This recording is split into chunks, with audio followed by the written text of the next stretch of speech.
Hey guys, as you have seen in the title and thumbnail that this video is all about 5S and we are happy that our viewers are more excited for this session. As we have got so many comments regarding 5S, so finally we were able to make a video on your demand. So guys, thanks for your support and your love which helps us to make such sessions for you. Let's begin our today's session with a small game. So I'm taking one piece from here. Can you identify the piece which I have taken? Okay, let's do it again. Now please tell me what is missing. I think it is more easier for you than the last one. So this is the difference we are gonna discuss in our today's video. So please stay with us till the end. We hope that you will definitely like it. So now without wasting any time, hello friends, welcome to Auto Study, way to change the learning of automobile. So let's begin with the meaning of 5S. In simple words, 5S is a 5-step for improvement, or we can say 5-step of Kaizen. As we know, improvement is also said as Kaizen. Most of the time, we got to know from few people who just say 5S as a cleaning. So those people should not get confused between 5S and cleaning. You can say cleaning is a part of 5S. We hope it is clear now for those people. Okay, so let's see what is 5S. Not cleaning, okay?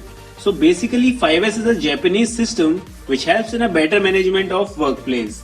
And also 5S aims to create a safe working environment.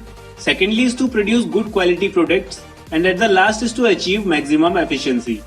Now moving forward to the actual meaning of 5S. So it is a combination of 5S. Let's have a short look for that.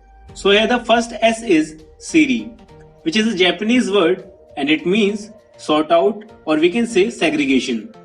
Now the second S is sit on, which means systematic arrangement. Now the third S is Shiso, which means shine, or we can say cleaning. Now the fourth S is Shiketsu, which means standardization.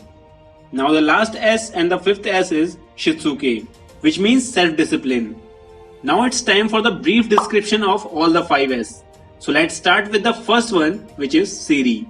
So in the first S, what we do is that we classify clearly the items into necessary and unnecessary items. Then we dispose of unnecessary items. Here you have to keep in mind that you should not leave the Siri half done. All of the unnecessary items should be discarded.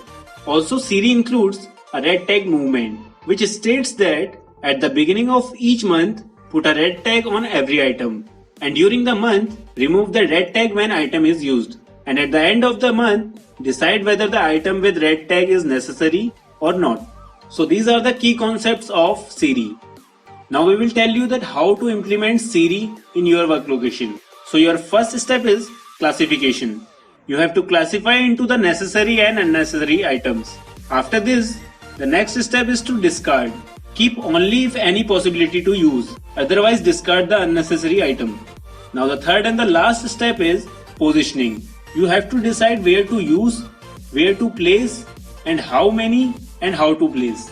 Now one more thing we can say is that all of the non-frequent use items are unnecessary. Like there is an item of no use more than a year, so you can discard it.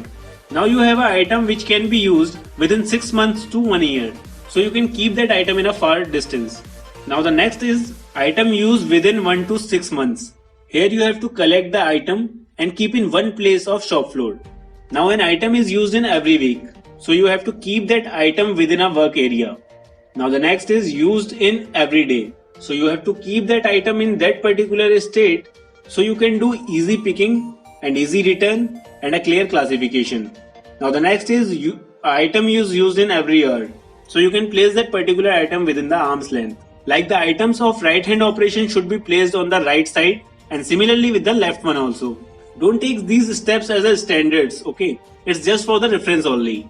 So this is all about the first S, Siri. You can tell us in our comment box section if you have still any doubt in the first S. Now let's move on to the next S, which is sit on or systematic arrangement. This S says that place necessary items at proper position for practical usage and clearly indicate the contents so that everyone can understand about the particular item.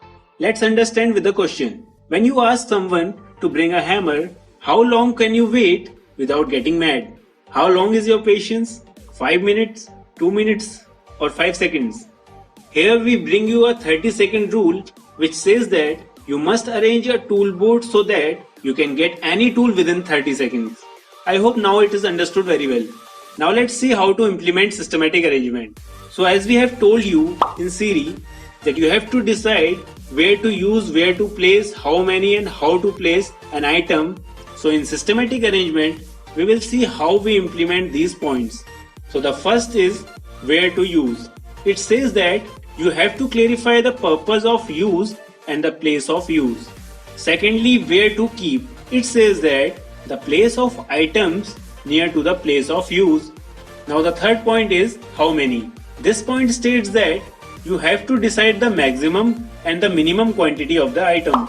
Now the fourth point is how to keep. It says that the item should be placed in such a way that it will clear for placing and picking. Next is indication of storage site, which means you can make a color coding if there is any box or something. Now the next point is visually understandable, which means indication of item quantity may be there for easy understanding of a new personality. Next is visually understanding the period of stock. This point says that the date of stock should be indicated so that the sorting can be done easily, and also the first in first out concept can be followed. Next and the last point is fixed responsible person for control. Now here the clarification of responsible person should be there so that the culprit can be identified easily. So we can say the keywords for the second S is design an efficient layout and eliminate search, a place for everything and everything in its place. Now let's have a look onto the few examples of second S. So these are the few examples you have seen of second S. Now let's move on to the third S, which is CISO or shine or cleaning. This S says that keep cleaning up the working area floor equipments, jig and tools and part and shelves and make them always clean. Also we can say that to create the working area where special cleaning become unnecessary through daily check and measure the cause of dirt. For example, in case of oil leakage in floor, worker may slip and fall.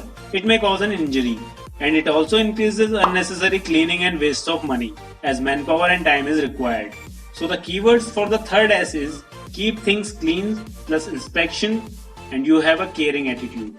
Now let's move on to the next S, which is Shiketsu or standardization. This S says that keep all three S in good condition. To do this S, you have to do a few things like requirement of Siri and sit-on should be frequent. CISO with few frequencies no use. So conduct all 3S periodically and keep working place neat and clean. That means 3S must be implemented completely. Also standardization involves 3 points which are identifying an ideal state, finding a solution to achieve that state and at the last standardizing the solution. Okay, that's all about the fourth S. Now if we move on to the last S, which is Shitsuke or self-discipline. So this S states that acquire the habit of doing what has been determined according to the set rules. Keep all the rules such as rule to secure safety, rule to secure quality and so on. So in this S, you have to acquire the habit of keeping rules. So at last I just want to conclude the whole session that the 5S starts with Shitsuke and ends up with Shitsuke, which means the 5S starts with the self-discipline and it ends with self-discipline. So friends, this is all about 5S and we have done a lot of work in this video. So please support us and share your opinions in the comment box section. Thanks for watching this video. Please like, share and subscribe my channel so that I'll get motivated for making more such learning videos.